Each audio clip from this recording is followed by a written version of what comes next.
అందరికీ నమస్తే. గరం గరం వార్తలకి స్వాగతం. ఇయాల కూడా మీకోసం చాలా వార్తలు పట్టుకొచ్చినాం. అంతకంటే ముందుగా హెడ్లైన్స్. రాజకీయంగా వేడి పుట్టిస్తున్నాయి సురేఖక్క మాటలు.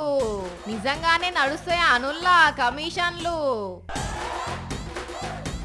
పెళ్లిళ్ళ భరత్ లేదని అలిగిపోయిందట పెళ్లి పిల్ల. అమ్మాయి అంటే గిట్ల కూడా ఉంటదా అనుల్లా? బంగారం ఇయ్యలేదని శితి మీద అన్నాడు కొడుకు. షీ ఎందుకులా గిసోంటి బతుకు. దయ్యాలు ఊగినట్టు ఊగిపోతున్నారు లేడీసు. ట్రంప్ వస్తున్న టైంలా ఎందుకన్నట్టు ఈ సీన్స్. మళ్ళా కొత్త రకంలో వస్తుందట కరోనా వైరస్. వదలా మిమ్మల్ని వదలా. తెలంగాణ రాజకీయాల్లో ఏం నడుస్తుందయా అంటే మంత్రి కొండా సురేఖ మేడం మాటల మీద యుద్ధం నడుస్తున్నది. 6 నెలల కింద ఒక ప్రెస్ మీట్లో మాట్లాడితే పెంట అయ్యి చాలా మంది సోషల్ మీడియాలో రియాక్ట్ అయినరా. ఆ పంచాదిని మేడం వదిలించుకుంది, అందరూ మర్చిపోయినరు అని అనుకునేసరికి మేడం గారు ఇంకో మాట అనేసిర్రు. కాకపోతే ఈ మాట వాళ్ళ గవర్నమెంట్ని ఇబ్బందులలో పడేసినట్టు ఉన్నది. మా దగ్గరికి కొన్ని కంపెనీలవి క్లియరెన్స్ కోసం అని చెప్పి ఫైల్స్ వస్తూ ఉంటాయి. మామూలుగా మంత్రులు అట్లాంటి ఫైల్స్ వచ్చినప్పుడు డబ్బులు తీసుకొని క్లియరెన్స్లు ఇస్తూ ఉంటారు. ఇగో ఈ ఒక్క మాట విని 2 జేబులల్లా చేతులు పెట్టుకుని బయటకు వచ్చిన ప్రతిపక్ష లీడర్లు అసలు అట్లా లంచాలు తీసుకునే మంత్రులు ఎవరు? లంచాలు తీసుకుని సంతకాలు పెట్టిన ఫైల్స్ ఏంటి? బరాబర్గా మంత్రులే పైసలు తీసుకున్నారని ఒక మంత్రి చెప్తున్నదంటే ఖచ్చితంగా నిజమే ఉంటుందని మైక్లో ముంగడికి వచ్చి సీఎం రేవంత్ రెడ్డి విచారణ జరపాలని డిమాండ్ చేస్తున్నారు. కేటీఆర్ సార్ అయితే జరంత ఎటకారం యాడ్ చేసి ఇప్పటికైనా కొన్ని నిజాలు బయట పెట్టిన సురేఖకు హృదయపూర్వక అభినందనలు. తెలంగాణ ప్రభుత్వం కమిషన్ సర్కార్గా మారిపోయింది. ఇది రహస్యమేం కాదు, ఓపెన్ సీక్రెటే. ఇదే అంశం మీద రాహుల్ గాంధీ రేవంత్ రెడ్డి ఏం మాట్లాడతారు? ఇప్పుడు ఆరోపణలు వచ్చిన వాళ్ళ మీద దర్యాప్తు ఆదేశిస్తారా లేదా అని పెద్దగా రాసుకొచ్చేయండి. ఇట్లా కేటీఆర్ సార్ ఇట్లా చెప్తే ఇటు కేంద్ర మంత్రి పువ్వు పార్టీ పెద్ద దిక్కు కిషన్ రెడ్డి సార్ ఏమో ఏకంగా మైకి ముంగడికే వచ్చి నేను ముఖ్యమంత్రిని కోరుతా ఉన్నాను, ఎవరెవరు మంత్రులు ఎంత కమిషన్ తీసుకున్నారు ఈ విషయాలన్నిటిపైన కూడా ముఖ్యమంత్రి గారు బయట పెట్టాల్సిందిగా నేను డిమాండ్ చేస్తా ఉన్నాను. వీళ్ళిద్దరి మాటలు వీడియోలు సోషల్ మీడియాలో ఇన్న సురేఖ అక్క చల్ ఇదంతా తోచు కావాలనే నా మాటలను వక్రీకరించారని అక్క కూడా మైక్ ముంగడికి వచ్చి ఇట్లా చెప్పింది.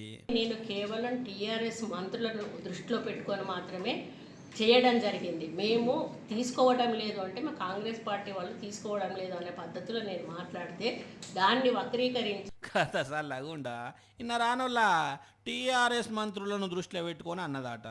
మరి ఇప్పుడు టీఆర్ఎస్ మంత్రులు ఎక్కడున్నారో ఏ మంత్రులను దృష్టిలో పెట్టుకొని అన్నదో ఒక్కకే తెలియాలి. కానీ భలే మాట అన్నది భలే సంధాయించుకుంటున్నది పోరి అని అంటున్నారు. మంత్రి అక్క మాటలను 2 రోజుల నుంచి వింటున్న కొందరు జనాలు. పెళ్లి కొడుకు తాగొచ్చిండని పీటల మీదనే లగ్గం క్యాన్సిల్ చేసుకున్న పెళ్లి కూతురు. అబ్బాయికి గడ్డం లేదని లగ్గం క్యాన్సిల్ చేసుకున్న అమ్మాయి. అబ్బాయికి మీసాలు లేవని లగ్గం క్యాన్సిల్ చేసుకున్న అమ్మాయి. అబ్బాయి కర్రె ఉన్నాడని పిడిల మీదకి వెళ్ళిపోయిన పెళ్లి కూతురు. ఇట్లా మస్తు కారణాలతోని లగ్గం క్యాన్సిల్ చేసుకున్న వాళ్ళని చూసినాం కదా. అయితే ఈడ మాత్రం ఒక అమ్మాయి లగ్గం చేసుకుందుల్లా, కానీ అటెంక ఏం చేసిందన్నదే వార్త. పెళ్లి భరత్ దియలేదని పెళ్లి కొడుకు మీద అలిగి పులగందిని కార్లకెళ్ళి దిగి కనబడకుండా వేయింది రంగారెడ్డి జిల్లా ఇబ్రహీంపట్నంలో ఇంకో ఈ పెళ్లి కూతురు గారు. మీరు విన్నది నిజమే. అల్మాజ్ గూడలు ఉండే ఈ అమ్మాయికి దండు మైలారంలో ఉండే పిల్లగానికి సంబంధం కుదిరింది, పెళ్లి కూడా అయింది.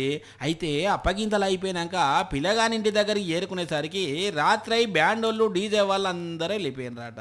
ఇదేంది భరత్ లేదా బావా అని అడిగితే ఈ రాత్రి ఏం భరతే అన్నాడట. అంతే, అగో భరత్ నీ పెళ్ళి నాకెందుకు, నేనేమో బుల్లెట్ బండి డుగుడుగు పాటకు డుగుడుగు స్టెప్లు వేద్దామని అనుకుంటే ఇక్కడనేమో పెళ్లి లేదా. అటువంటిప్పుడు ఈ పెళ్ళే నాకు వద్దని పెళ్లి కొడుకు అక్కను పిల్లగాని 2 పెట్లు పెట్టి పత్తకు లేకుండా ఉరికిందట. మళ్ళీ ఎంత దేవులాడినా దొరకలేదట. 2 ఫ్యామిలీల కుటుంబాలు దేవులాడుతున్నాయి ఇప్పుడు. కానీ భరత్ దియలేదని కారు దుంకిపోవడంతో గమ్మతున్నది కదా నువ్వులా. ఈ ముచ్చట ఇటు ఉంచితే ఇటు కరీంనగర్ జిల్లాలోనేమో ఇంగో ఈ మోతవారి పెళ్లి సంబంధం ఖాయం చేసుకొని ఎంగేజ్మెంట్ కూడా చేసుకొని తెల్లారితే పెళ్లి అనేసరికి ఇంకో అమ్మాయిని లగ్గం చేసుకున్నాడు. మా పిల్ల భవిష్యత్తు ఏం కావాలన్నయ్యా, ఇట్లా చేస్తే అన్యాయం చేయాలనుకుంటున్నావా అని అడిగితే ఏం చేసుకుంటారో చేసుకోపోరు అంటున్నాడట. మరి పోలీసులు ఏమంటున్నారే అన్న? స్టేషన్కి వచ్చినా కూడా మమ్మల్ని పట్టించుకునే నాదులు లేడు. ఇప్పుడు మా అమ్మాయి తరపున వాళ్ళు ఇప్పుడు ఇంటికాడ పరిస్థితి ఘోరంగా ఉన్నది. విన్నారు కదా, ఇదట ముచ్చట. న్యాయం చేయాల్సిన పోలీసులు ఏం పట్టించుకుంటలేరట. అయినా ఓ తీసుమార్కాని పెళ్లి కొడుక, ఇదేం పద్ధతి అయ్యా? ఎంగేజ్మెంట్ చేసుకొని ఇంకోని లగ్గం చేసుకుంటేంది? అంతకన్నా మీ అమ్మాయి ఇష్టం ఉంటే ముందే చేసుకుంటే అయిపోవు కదా. ఇప్పుడు వాళ్ళ పరిస్థితి ఏం కావాలని అందరూ అడుగుతున్నారు. మరి వీళ్ళ నడుమ ఇవే పంచాయతీలు ఉన్నాయో ఇంకేమున్నాయో తెలియదు కానీ ఏంగో ఇట్లా అవుతున్నాయి కథలు లగ్గాలల్లా. ఈ బంధాలు బంధుత్వాలు, మన కోసం వాళ్ళు, వాళ్ళ కోసం మనం, అంత ఉత్తముచ్చట నేనుల్లా. పైసలు పైసలు పైసలు, అంతా పైసల మీదకి వెళ్ళి నడుస్తుంది కూడా ఈ సమాజం. ముందుగల ఆస్తి పాస్తులే ఇంపార్టెంట్ అన్నట్టే చూస్తున్నారు. అన్న లేడు, తమ్ముడు లేడు, అక్క లేదు, చెల్లె లేదు, కన్న తల్లి లేదు, కన్న తండ్రి లేడు. మాకేంది, మా వాట ఏందన్నదే చూస్తుర్రు. ఇంతకు ఏమైంది వాని అంటే ఈ వార్త చూడుండ్రి, అసలు విషయం దాంట్లోనే తెలుస్తుంది. ఓర్ని అన్యాలం పాడుగాను బతికున్న మనిషిని కాష్టం మీద వండబెట్టిర్రు. ఆయన లొల్లి పెడుతున్నాడు, ఇటు దిక్కు జనాలు కూడా గరం అవుతున్నారు. అసలు ఏమైంది అంటే ఇంకేమున్నది, ముందుగానే చెప్పుకున్నాం కదా, ఆస్తి పాస్తులు బంగారం పంచాది అని. అదే ఇది. అందుకే ఇట్లా చిన్న బుచ్చుకొని బీపీ పెంచుకొని వండుకున్నాడు. రాజస్థాన్ రాష్ట్రం జైపూర్లా 80 ఏళ్ల ముసలమ్మ చచ్చిపోతే చిన్న కొడుకైన ఈయనకు జరంత బంగారం తక్కువ వచ్చిందని ఫీల్ అయిందట. అంతే, ఇంకేమున్నది, వాటా ఎక్కువ ఇస్తారా లేకుంటే తల్లితో పాటు నన్ను కూడా కాల్చుతారో కాల్చుకోండని గిట్లా వండుకున్నాడు. పుసుక్కున్న అగ్గిపిల్ల గిట్లా వేసుకుంటాడని జనాలంతా తిట్టి లేపితే లేచిండు. అట ఇంకా బంగారం ఇచ్చిరట. కానీ ఏది చెప్పుండ్రుల్లా, ఒక దిక్కు తల్లి చనిపోయిందన్న బాధ లేకుండా బంగారం కోసము ఏంది చెప్పుండ్రు గిది. ఇడ ఈ సక్కదనం గిట్లుంటే ఇటు మైబాద్ జిల్లా దంతాలపల్లి మండలం గున్నెపల్లి దగ్గర కొడుకులు బిడ్డలు ఎవ్వరి వాటాలు వాళ్ళు తీసుకొని కన్న తల్లికి ఇల్లు లేకుండా చేసి కనీసం అన్నం పెట్టకుంటే ఎసోంటి పరిస్థితి వచ్చిందో చూడుండ్రి. ఇద్దరు కొడుకులట ఈ రామలింగమ్మ అవ్వకు. మరి చిన్నప్పుడు ఈ అవ్వ కొడుకులను ఎత్తుకొని అన్నం తినిపించిన ముచ్చట వాళ్ళకు ఎందుకు యాదికొస్తలేదో తెలియదు గాని కన్న తల్లికి ఈ ఏజ్లా చెప్పుకోలేని కష్టం తెచ్చిర్రు.